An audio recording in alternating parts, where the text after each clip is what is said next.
안녕하세요 여러분, 스포츠 분석 페드로입니다. 오늘 준비한 경기는 6월 27일 월드컵 해외 축구 핵심 4경기입니다. 오늘 라인업을 보면 꽤 흥미로운 매치들이 많습니다.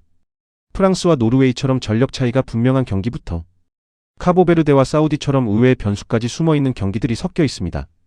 특히 마지막 스페인과 우루과이 경기는 오늘 가장 높은 수준의 전술 싸움이 될 가능성이 높습니다. 누가 주도권을 가져가고 어떤 팀이 배당 이상의 가치를 보여줄지 하나씩 흐름 짚어보겠습니다. 끝까지 보면 오늘 조합 짜는데 확실히 도움 될 겁니다. 바로 시작하겠습니다. 1경기 노르웨이 vs 프랑스.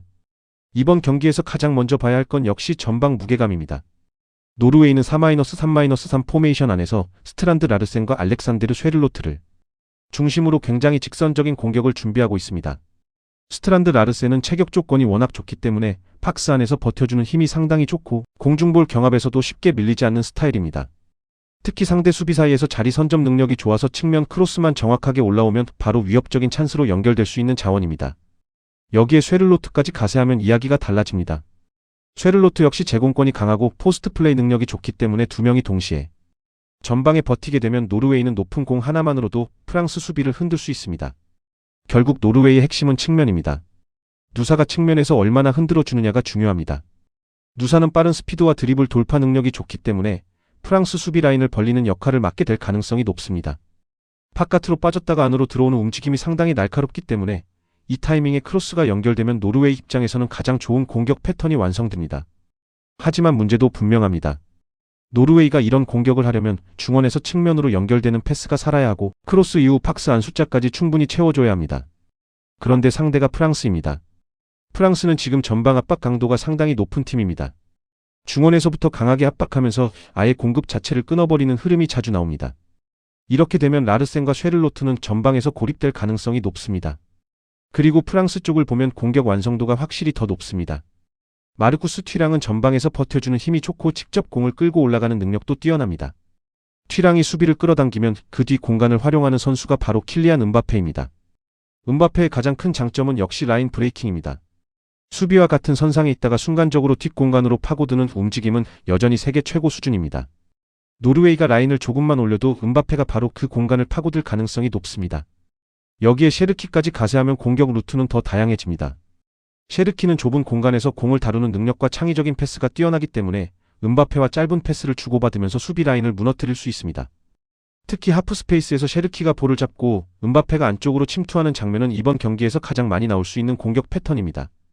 결국 전체적인 흐름을 보면 프랑스가 점유율과 공격 전개 완성도에서 우위를 가져갈 가능성이 높습니다. 노르웨이가 버티려면 측면 크로스와 제공권 싸움에서 성과를 내야 하지만 프랑스 압박 강도를 감안하면 안정적으로 그 패턴을 만들기가 쉽지 않아 보입니다. 오히려 노르웨이가 라인을 올릴수록 음바페가 활용할 공간은 더 넓어질 가능성이 큽니다. 이번 경기는 전체적인 전력 차이와 공격 효율을 감안했을 때 프랑스 쪽으로 무게가 실리는 경기로 보입니다. 2경기 세네갈 vs 이라크. 두 번째 경기로 넘어가 보겠습니다. 이 경기는 전체적인 압박 강도와 전환 속도에서 꽤 큰 차이가 보이는 매치업입니다. 먼저 세네갈부터 보면 4-3-3 포메이션 안에서 상당히 공격적인 운영을 가져가고 있습니다. 전방 핵심은 니콜러스 잭슨입니다. 잭슨은 단순히 중앙에서 버티는 스타일이 아니라 좌우 채널로 계속 움직이면서 상대 수비 라인을 흔드는 움직임이 굉장히 좋은 선수입니다. 특히 뒷공간 침투 타이밍이 빠르고 순간 스피드가 뛰어나기 때문에 수비가 한 번만 흔들려도 바로 결정적인 찬스로 연결될 가능성이 높습니다. 여기에 가장 위협적인 카드가 바로 사디오 사디오 메인입니다. 마네는 측면에서 출발하지만 결국 안으로 좁혀 들어오면서 직접 슈팅까지 가져갈 수 있는 선수입니다. 상대 입장에서는 굉장히 까다로운 유형입니다. 왜냐하면 잭슨이 계속 움직이면서 수비를 끌고 다니고 그 순간 마네가 비어있는 공간을 파고들기 때문입니다. 이 패턴이 살아나기 시작하면 이라크 수비 입장에서는 상당히 버거울 수 있습니다. 그리고 세네갈의 진짜 강점은 압박입니다. 중원 중심에 있는 이드리사 게가 압박 타이밍을 굉장히 잘 읽습니다. 1차 압박이 벗겨지더라도 게가 빠르게 간격을 좁혀서 다시 압박에 들어가기 때문에 상대가 쉽게 전진하기가 어렵습니다. 이게 중요한 이유는 공을 빼앗는 순간입니다.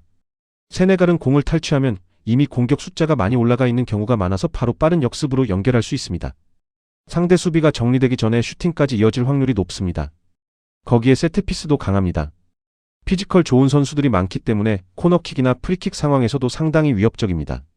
반면 이라크를 보면 4-3-2 포메이션을 기반으로 운영합니다. 전방 핵심은 아이맨 후세인입니다. 후세인은 체격 조건이 좋고 제공권이 뛰어나서 롱볼을 받아내는 역할이 중요합니다. 문제는 공급입니다. 중원에서 안정적으로 공이 올라가지 않으면 고립될 가능성이 높습니다. 이브라임 바예시는 직접 볼을 운반하고 돌파하는 능력은 있지만 강한 압박을 받을 때는 판단이 급해지는 모습도 종종 나옵니다. 그리고 중원의 아라마리가 경기 조율을 맡고 있지만 세네갈 같은 압박팀을 상대로는 선택지가 계속 줄어들 가능성이 큽니다. 결국 이라크는 후세인을 향한 긴 패스 비중이 높아질 수밖에 없습니다. 그런데 이 부분도 세네갈이 강합니다. 세네갈은 첫 번째 공중볼 경합 이후 세컨드볼 회수 능력도 상당히 좋습니다. 그래서 롱볼 한 번으로 흐름을 가져오기가 쉽지 않습니다.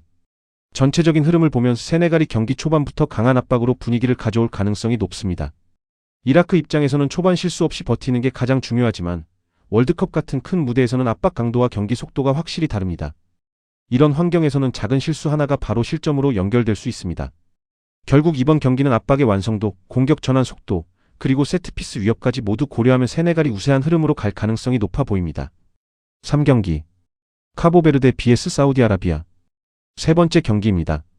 이번 경기는 겉으로 보면 사우디아라비아가 더 익숙한 이름이지만 실제 경기 흐름을 보면 생각보다 쉽게 볼 경기는 아닙니다. 오히려 전술적인 상성만 놓고 보면 카보베르데가 충분히 기회를 만들 수 있는 구조입니다. 카보베르데는 4-2-3-1 포메이션을 바탕으로 굉장히 효율적인 역습 운영을 가져가는 팀입니다. 핵심은 누노 다 코스타입니다. 누노 다 코스타는 수비라인과 나란히 움직이다가 순간적으로 뒷공간을 파고드는 움직임이 상당히 좋습니다. 특히 오프사이드 라인을 읽는 감각이 좋아서 수비 간격이 조금만 흔들려도 바로 결정적인 찬스를 만들어낼 수 있는 선수입니다. 몸싸움도 가능하고 측면으로 빠져서 수비를 끌어낸 뒤 다시 중앙으로 들어오는 움직임도 자연스럽습니다. 이런 움직임은 상대 수비 입장에서 상당히 까다롭습니다. 그리고 이 선수에게 찬스를 만들어주는 핵심이 바로 조반 카브랄입니다. JOVAN이 캐브럴은 측면에서 순간적인 방향 전환과 짧은 폭발력이 상당히 좋습니다. 바깥으로 넓게 벌렸다가 안으로 들어오면서 직접 슈팅도 가능하고 대각선 침투 패스도 날카롭습니다. 이 조합이 중요한 이유는 사우디아라비아의 약점 때문입니다. 사우디는 풀백들이 공격적으로 올라가는 성향이 강합니다. 문제는 폭기 타이밍입니다. 올라가는 건 빠른데 내려오는 과정에서 간격이 자주 벌어집니다. 이 순간 카브랄이 안쪽으로 들어오면서 볼을 잡으면 누노 다 코스타가 바로 센터백 뒤 공간을 노릴 수 있습니다. 한 번의 패스로 수비라인 전체가 무너질 가능성이 있다는 얘기입니다. 중원에서는 자미로 몬테이로가 중요한 역할을 합니다. 압박을 받더라도 급하게 전진하지 않고 짧은 패스로 상대 블록을 흔들면서 타이밍을 만듭니다. 이 과정에서 카브랄과 누노 다 코스타가 침투할 시간을 벌어줄 수 있습니다. 반대로 사우디아라비아를 보면 공격력 차체는 분명 있습니다. 살렘은 여전히 가장 위협적인 카드입니다. 왼쪽에서 안으로 들어오면서 직접 슈팅을 가져가거나 침투 패스를 연결하는 능력이 뛰어납니다. 작은 공간에서도 과감하게 마무리할 수 있는 선수입니다. 최전방의 피라스 알브라이칸도 움직임 자체는 괜찮습니다. 중앙에만 머무르지 않고 측면까지 넓게 움직이면서 수비를 흔들 수 있습니다. 문제는 밸런스입니다. 중원의 모하메드 칸노까지 공격에 가담하고 풀백들도 동시에 올라가면 수비 전환 속도가 느려질 수 있습니다. 특히 공을 빼앗긴 직후 중앙과 측면 사이 공간이 크게 벌어지는 장면이 자주 나옵니다. 이 부분은 카보베르데 같은 빠른 전환팀에게 굉장히 위험할 수 있습니다. 전체적인 흐름을 보면 사우디가 점유율은 가져갈 수 있습니다. 하지만 점유율이 곧 안정감으로 이어질지는 별개의 문제입니다. 오히려 공격이 끊기는 순간 카보베르데가 더 날카롭게 역습을 가져갈 수 있습니다. 결국 이번 경기는 이름값보다 전술 상성이 더 중요합니다. 사우디의 측면 뒷공간 문제, 그리고 카보베르데의 빠른 침투 패턴을 보면 생각보다 카보베르데가 더 선명한 득점 루트를 가지고 있는 경기로 볼 수 있습니다. 이 경기 꽤 의외의 흐름 나올 가능성도 있습니다. 4경기 우루과이 vs 스페인 오늘 4경기 중 가장 큰 관심이 몰릴 경기입니다. 전체적인 전력도 높고 전술적으로도 가장 흥미로운 매치업입니다. 먼저 우루과이를 보면 4-3-3 포메이션 안에서 빠른 공격 전개가 가장 큰 강점입니다. 최전방의 다르윈 누네스는 단순히 중앙에만 머무르는 선수가 아닙니다. 왼쪽 측면과 중앙 사이 공간까지 넓게 움직이면서 상대 수비 뒷공간을 계속 노리는 스타일입니다.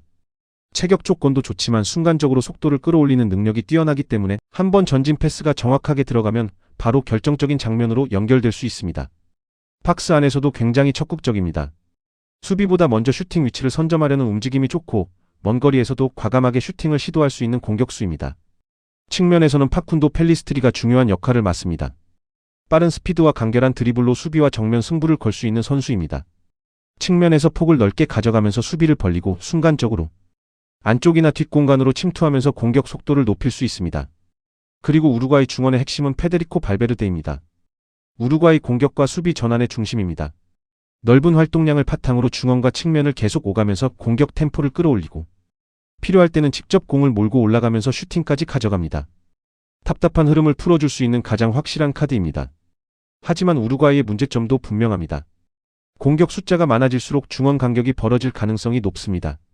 특히 발베르데가 공격 전개와 수비 전환을 동시에 책임지는 구조가 계속되면 전체 밸런스가 흔들릴 수 있습니다.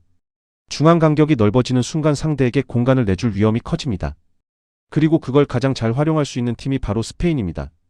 스페인은 역시 짧고 빠른 패스로 경기 흐름을 조절하는 팀입니다. 볼 점유율을 높게 가져가면서 상대를 계속 움직이게 만드는 데 강점이 있습니다. 중심에는 페드리가 있습니다. 페드리는 압박이 들어오는 상황에서도 침착하게 다음 플레이를 연결하는 능력이 굉장히 뛰어납니다. 단순히 볼을 돌리는 게 아니라 상대 미드필더와 수비라인 사이 빈 공간으로 들어가면서 공격 방향을 결정하는 역할을 합니다. 우루과이 중원 간격이 벌어지는 순간 페드리가 가장 먼저 그 공간을 파고들 가능성이 높습니다. 그리고 오른쪽 측면에는 라민 야말이 있습니다. 지금 스페인 공격에서 가장 날카로운 카드입니다. 1대1 돌파 능력이 뛰어나고 안으로 들어와 직접 슈팅하거나 패스를 연결하는 선택이 모두 가능합니다. 상대가 2명 이상 붙으면 다른 공간이 열리고 1대1이면 직접 돌파가 가능합니다. 이 자체가 스페인 공격에 큰 힘이 됩니다. 반대편에서는 페란 토레스가 움직입니다. 토레스는 공을 오래 잡기보다 수비수 시야 밖에서 움직이며 침투 타이밍을 노리는 스타일입니다. 야말이 오른쪽에서 시선을 끌어주면 토레스가 반대쪽이나 중앙에서 빈 공간으로 들어갈 가능성이 높습니다. 이 부분이 우루과이 수비 입장에서는 굉장히 까다롭습니다. 결국 이 경기는 우루과이의 빠른 전방 공격과 스페인의 점유율 축구가 맞붙는 경기입니다. 우루과이는 누네스의 침투와 발베르데의 전진 능력으로 충분히 위협적인 장면을 만들 수 있습니다.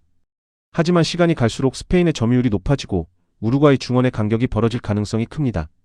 그 순간 페드리가 중심에서 경기를 조율하고 야말과 토레스가 빈 공간을 활용하면서 공격 기회를 계속 만들어낼 수 있습니다. 전체적인 전술 완성도와 볼 소유 능력, 그리고 공격 선택지의 다양성을 보면 스페인이 경기 흐름을 조금씩 장악해 갈 가능성이 높아 보입니다. 이번 경기는 시간이 흐를수록 스페인 쪽으로 무게가 실리는 경기로 보입니다. 이렇게 6월 27일 월드컵 해외 축구 4경기 전부 정리해봤습니다. 오늘 경기들 흐름을 보면 프랑스, 세네갈, 스페인 쪽은 전력 우위가 비교적 분명한 편이고 카보베르데와 사우디 경기는 변수 가능성이 꽤 높은 경기로 보입니다. 항상 말씀드리지만 최종 선택은 라인업과 현장 변수까지 꼭 확인하시고 들어가시는 걸 추천드립니다. 오늘 분석이 도움됐다면 구독, 좋아요, 알림 설정까지 부탁드리고요. 계속해서 가장 빠르고 정확한 스포츠 분석으로 찾아오겠습니다. 스포츠 분석 페드로였습니다.